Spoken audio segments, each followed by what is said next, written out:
Damn, Campbell, back at it again with the clickbait thumbnail pics. At least it's not shirtless like it was last week, am I right? Although I must say, it seems to be the trend on YouTube these days to do that. I had to do it to show my poverty bench, but my subscription feed looks very similar to how I imagine a gay porno advertisement might look.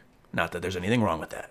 But that being said, my squats have been feeling a lot better lately. You guys probably know because of my constant bitching that I've been having some knee issues with some tendonitis. Things are starting to get better. My knees are feeling a lot better, which means I can start increasing the weight of my squats. Some of you guys have been nice enough to actually leave me compliments saying that my squat form has been looking better than ever. So one of the things I wanted to do was just go over briefly some of the things that I try to do as part of my setup, which has really helped me. Now I have to emphasize here that this is in regards to my setup. So these things might not be textbook. They might not be how you do them or how you've been taught, but they have been helping me. And I think that's an important thing to keep in mind. Sometimes you got to do what works best for you.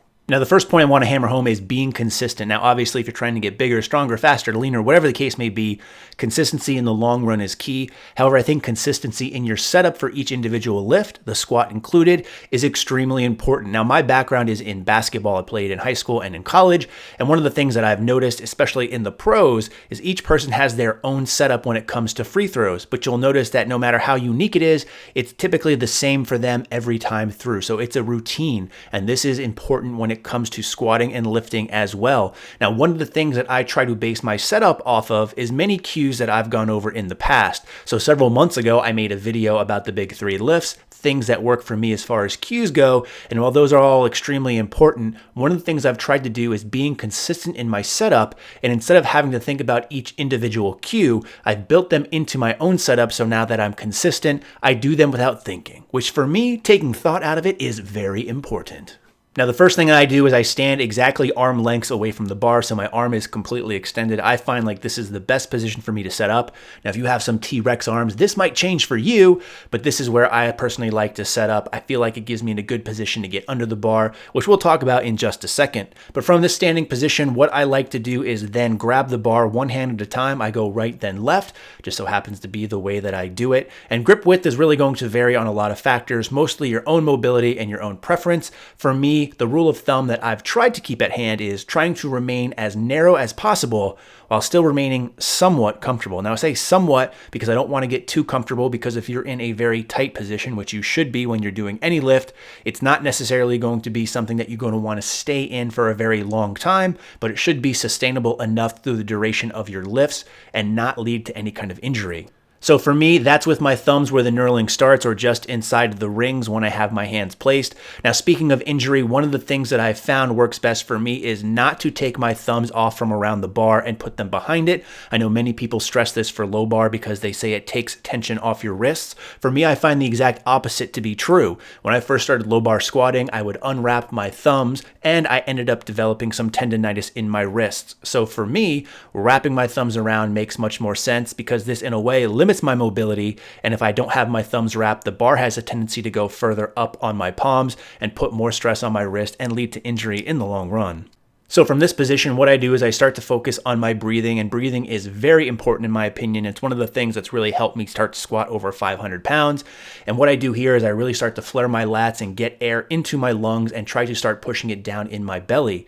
So once I'm in this position, I feel good. I start mentally preparing for the squat. And what I do is I end up rocking back on my heels a little bit in preparation to shoot myself under the bar. Now for me and the way I squat, which is low bar, I like to again get as tight as position as possible, and really jamming myself under the bar has been what's helped me the most. So what I focus on here is when jamming under the bar is I stay kind of on my toes in this further out position. This allows me better leverage to push myself further under the bar, really trying to dig it here into my rear delts and the bottom of my traps to get into a strongest position as possible. And once I have my feet fully worked forward underneath the bar, what I'll do is I'll really brace hard like I'm about to squat and basically just push through enough to lift the bar off of the rack. So once the bar is out of the rack, I actually wait a second before stepping back just to make sure that everything is stable. Otherwise, it's going to take a lot of extra energy to remain stabilized. So once the bar is in a good position, what I'll do is I'll use a 3-step drop. And what I'll do is I'll move my strong foot, which for me is my right, back first, halfway. Then I'll put my left foot into my normal squatting position, and then finally follow up with my right foot. So that's 3 steps overall. Now, once I have both feet set, another thing that I'll do is I'll really make sure that I'm stabilized again. I see a lot of people start start squatting almost immediately, and this really throws off their center of balance. So I make sure I'm stabilized, and while I'm doing this, I'm really working on my breathing and getting my mindset right. So you see that I take a lot of deep breaths here. What I'm doing is each time trying to fill my belly more and push against my belt, really making sure I'm as solid as possible. As far as my head position goes, I don't really put too much thought into this. I try to find a space that really keeps my spine and neck neutral. For me, that's somewhere between looking straight ahead and looking a little bit like 15 feet in front of me. Once I have that position and I have my breath, I'll start the descent. One of the things I've really been trying to focus on is going a little bit slower on the descent, just because I feel like this lets me remain tighter, and then once I hit the hole, I'm able to explode back up. As far as when I'm descending, one of the things that's really helped me is focus on putting the weight on the heels of my feet, which is probably against what you've normally heard, which is more of the middle of your foot or so. But for me, based off my own mechanics, I find that if I'm not focusing on my heels, I tend to come up more on my toes, regardless of where I'm focusing on, and it really puts a lot of stress on my lower back. So for me and my own mechanics, going on my back heel just has helped tremendously. So I mentioned I like a slow descent and kind of exploding out of the hole, putting the weight on my heels. The way I like to think about this in my own mind is very much like a pinball launcher works. So I'm pulling back, or in this case, putting all the weight, slowly loading it on my heels, and when I hit that point with all that tension, I just want to burst through. If I went too fast, again, I'd find I'd have to use a lot of energy to kind of stabilize myself and get in a stronger position, and all that wasted energy is then lost on trying to move the bar back up. Another thing I'll try to do is view these sets as individual reps, meaning that I really make sure that I go through the whole process again as far as my bracing, my breathing, and my line of view, as well as how I load the weight onto my heels, and I found this to be very effective for smooth reps all the way through. So these might seem like a lot of points to keep in top of mind, but the big thing I can again reiterate is just make sure you're consistent with your setup, and over time, you'll have to think about these things less and less and less. Luckily enough, most of us squat 2 times a week, several sets, so you have plenty of times to practice.